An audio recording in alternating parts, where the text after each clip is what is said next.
Om Shakti, beautiful people. Couple of days ago, I made a video on YouTube in which I speak about the spiritual path and life in general, that it is suffering and it is very difficult. I basically try to destroy this myth that the spiritual path is a path full of joy, happiness, and blue star attitude. If you didn't watch the video, I advise you go and watch it. The link will be on the description of this video. And this is part 2 because I explained how life is suffering and how the spiritual path is a very difficult path, but I also need to explain why we do it. Because otherwise people will ask, and they already asked me, and what is the reason why do we do it? Well, let me explain you. First of all, you have to understand one thing. You will leave the world. You will drop everything which hold you in the world, whatever you consider yourself to be your wealth, your power, whatever it may be, your comfort, it will go away. So whatever you had in this world, it will go away and you'll lose it. But you'll gain something much more precious than that. And that is the self-sufficiency. It is the oneness of the soul. The soul will abide in its nature, in its own nature, and it will become one with everything. And this state of self-sufficiency, of contentment, is a state which is beyond all other emotions.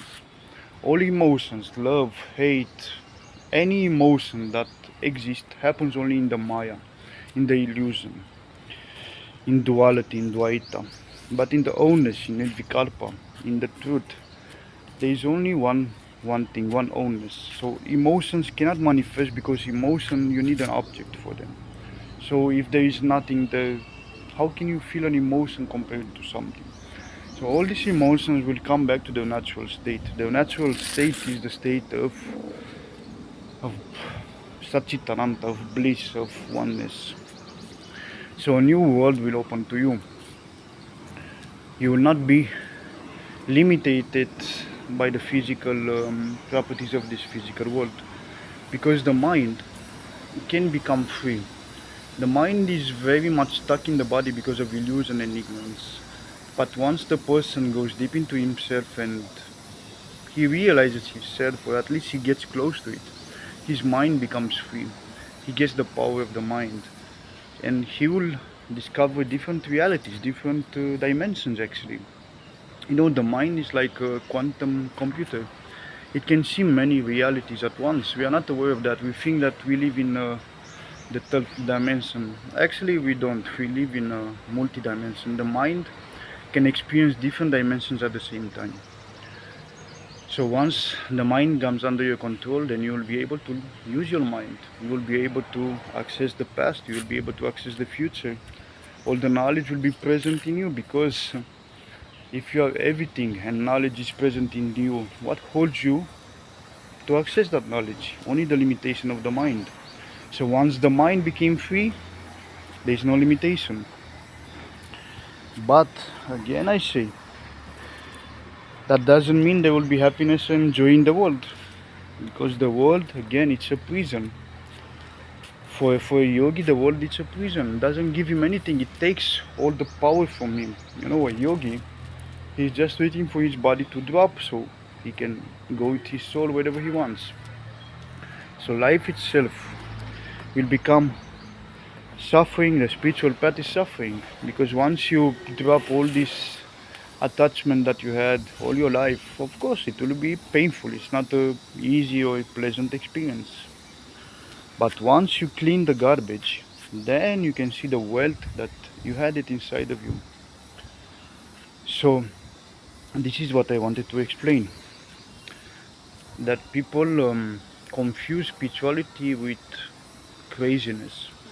Spirituality doesn't mean to be crazy. It doesn't mean to have your mind completely lost. It doesn't mean to hug trees. It doesn't mean that you speak with people. Love is universal. I feel the love everywhere. The stars, I feel them. I connect with myself. No, these are nonsense. I tell you, this is a disease. Has nothing to do with spirituality. No, it will ever do.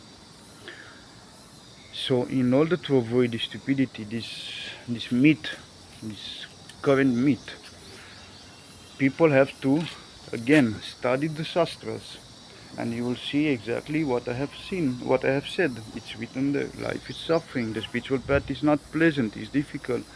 You have to abandon everything. Love itself, it's an emotion. All these things are there. But people, they follow, unfortunately, fake knowledge, and spirituality somehow got corrupted in a very negative way. Because I tell you honestly, and I was actually speaking this with some people, it is healthier and much better for a person to be an atheist, to not believe in God at all, than to be a blue star, a person who hugs trees and says that he connects with everything. Because that person is completely lost. The atheist, at least, his mind is not lost. He can use it. And you know, atheists, they are very big believers. And I say that all believers should be like them. They never believe something unless they check it. So we should also do the same. Is there God or not? You can find out.